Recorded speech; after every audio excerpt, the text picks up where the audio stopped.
الجلال والإكرام فبأي آلاء ربكما تكذبان يسأله من في السماوات والأرض كل يوم هو في شأن فبأي آلاء ربكما تكذبان. نبی علیہ السلام کی ترمذی میں دعا ہے نا، اے اللہ عمر ابن حشام اور عمر ابن خطاب میں سے ایک کو اسلام کی دولت دے دے. ابو جہل کو کیوں نہیں ملی؟ میں آپ کو ایک ہی فرق ایک ہی بندے کی زبانی بتا دیتا ہوں. حضرت عبداللہ ابن مسعود کہتے ہیں، صحیح بخاری میں آتا ہے کہ جب اس مرنے کے قریب تھا، دو بچوں نے اس کو قتل کر کے نیچے گرایا، بھی اس کی رمق باقی تھی، تو میں اس کی جب گردن کاٹنے کے لیے اس کے سینے پہ چڑھا تو مجھے کہنے لگا کہ تم ایک یعنی کم ذات کے آدمی نے ایک بہت بڑی سواری کے اوپر سوار ہوا ہے اور میری گردن کو نیچے سے کاٹنا تاکہ سردار کی گردن نظر آئے. یہ اکڑ آخری وقت میں ملی جا رہی ہے.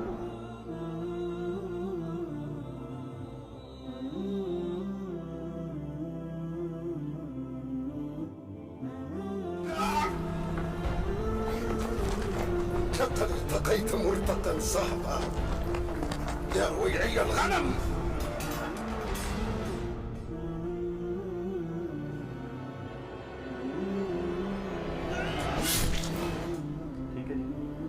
اور دوسری طرف آپ حضرت عمر فاروق رضی اللہ تعالیٰ کو دیکھیں کہ بلال حبشی کو کہہ رہے ہیں، صحیح بخاری میں حدیث ہے کہ ابو بکر ہمارے سید ہیں جنہوں نے ہمارے سید بلال کو آزاد کروایا. عرب کے بنو عدی کا سردار ایک حبشی کو، یہ آپ امیجن ہی نہیں کر سکتے آج کہ خاندانی وہاں پہ نظام، قریش تو اپنے برابر کسی کو سمجھتے نہیں تھے، سیدنا بلال کے. اور ایک دفعہ جب ابو جہل فلائٹ پٹائی کر رہا تھا عبداللہ ابن مسعود کی،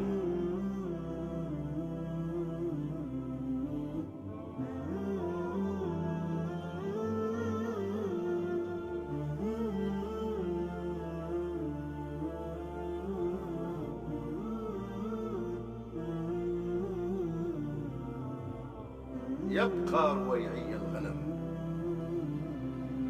إن كان هذا ما تخشاه فإنه آتيك على كل حال.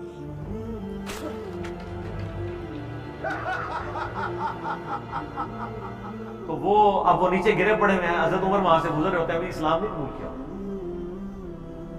تو وہ ہاتھ پکڑ کے اسے اٹھاتے ہیں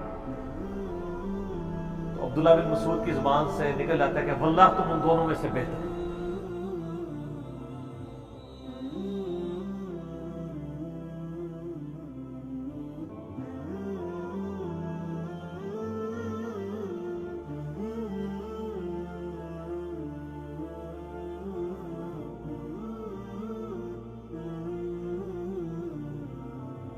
والله إنك لخير الرجلين. تو یعنی جو نبی علیہ السلام نے دو مانگے ہیں نا، ان میں سے تم بہتر، یعنی عاجزی ہے. یعنی ہے کافروں کی پارٹی میں اور میرے ساتھ بھی اس نے سلوک کر رہا اور وہی ہوا، اللہ تعالیٰ نے قبول کر لیا. علقمہ تابعی کہتے ہیں کہ میں کوفے سے سفر کر کے شام گیا، اور شام میں اس لیے گیا کہ وہاں پہ کچھ اصحاب رسول سے ملاقات کروں، خود تابعی تھے. تو کہتے ہیں میں مسجد میں گیا، صحیح بخاری کے الفاظ ہیں، کہتے ہیں میں نے مسجد میں 2 رکعتیں ادا کی اور اس کے بعد اللہ سے دعا کی کہ اللہ اپنے کسی نیک بندے سے میری ملاقات کروا دے. تو کہتے ہیں جیسے میں دعا سے فارغ ہوا تو میں نے دیکھا کہ ایک شخصیت مسجد میں داخل ہوئی ہے، بڑی وجاہت والی. میں نے لوگوں سے پوچھا یہ کون ہے؟ تو بتایا گیا ابو درداء ہیں رضی اللہ تعالیٰ، اصحاب صفہ میں سے، درویش ترین صحابہ میں سے. 2 نبی علیہ السلام کے صحابہ بڑے لاڈلے اور درویش اصحاب تھے، ابو درداء اور ابن مسعود رضی اللہ عنہما وعلیہم السلام.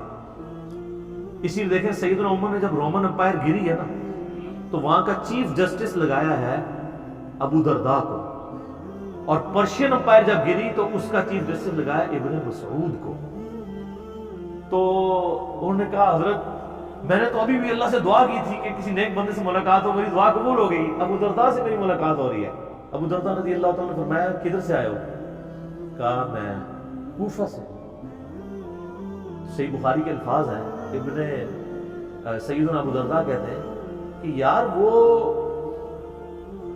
کوفے کے اندر ابن مسعود موجود نہیں ہے، صاحب النعلین جو نبی علیہ السلام کی مبارک جوتیاں سفر و حضر میں اپنے سینے کے ساتھ لگا کے رکھتے تھے، اور ان کا نام پڑ گیا تھا یا صاحب النعلین، یا صاحب النعلین، نبی علیہ السلام کی مبارک جوتیوں والا۔ تو انہوں نے کہا ہاں ہے۔ پھر انہوں نے کہا یار وہاں پر نبی علیہ السلام کے رازدار حذیفہ ابن یمان موجود نہیں ہے؟ کہاں ہے؟ پھر انہوں نے کہا وہاں پر نبی صلی اللہ علیہ وآلہ وسلم نے اپنی مبارک زبان سے جس کے لیے گارنٹی دی تھی کہ اس کی رائے شیطان سے محفوظ ہوگی، ابن سمیہ عمار ابن یاسر نہیں ہے؟ ان کا ہاں ہے۔ تو انہوں نے کہا تم اتنی دور سے اتنے 3 بڑے بندوں کو چھوڑ کے شام میں کیا لینے آئے ہو؟ تو یہ امام بخاری نے ان 3 اصحاب کی فضیلت پہ جو چیپٹر باندھا ہے نا، تو یہ حدیث ہے۔ ابو درداء جن کی تعریف کر رہے ہیں کہ نبی علیہ السلام کے سفر و حضر میں جوتیاں اٹھانے والے صاحب النعلین ابن مسعود، اور بخاری میں یہ بھی حدیث موجود ہے کہ نبی علیہ السلام کی سنت پہ سب سے زیادہ عمل کرنے والے جو صحابی تھے نا، وہ ابن مسعود تھے رضی اللہ تعالیٰ عنہ۔ صحابہ میں یہ چیز ایگریڈ تھی، اور بخاری مسلم میں حدیث ہے 4 بندوں سے قرآن سیکھو، ان میں سے ایک ابن مسعود ہے۔ اور بخاری میں حدیث ہے ابن مسعود کہتے ہیں اگر میں جانتا ہوتا مجھ سے زیادہ کوئی قرآن جانتا ہے نا، میں اونٹوں کے جگر جلا کے سفر کرتا، اس سے جا کے قرآن سیکھتا۔ میں نے 80 صورتیں نبی علیہ السلام کے پیچھے نماز میں کھڑے ہو کے یاد کی ہیں، ڈائریکٹ آپ علیہ السلام کی تلاوت سن کے۔ اچھا یہ کوئی تکبرانہ ان کے الفاظ نہیں تھے، ان کو یہ تھا کہ یار میں نے ایفرٹ پٹ کی ہے اس کام میں۔ آج کل یوٹیوب پہ کلپ آتا تم کہتے ہیں میں کرتا ہے۔ میری باتوں سے کئی لوگوں کو جواب مل گیا سر جس نے ایفرٹ پٹ کیا بتانا چاہتا ہے، اور اس سے آپ سے کوئی اجر نہیں مانگتا، چندہ نہیں مانگتا، کھال نہیں مانگتا قربانی کی، نہ آپ کی کھال مانگتا۔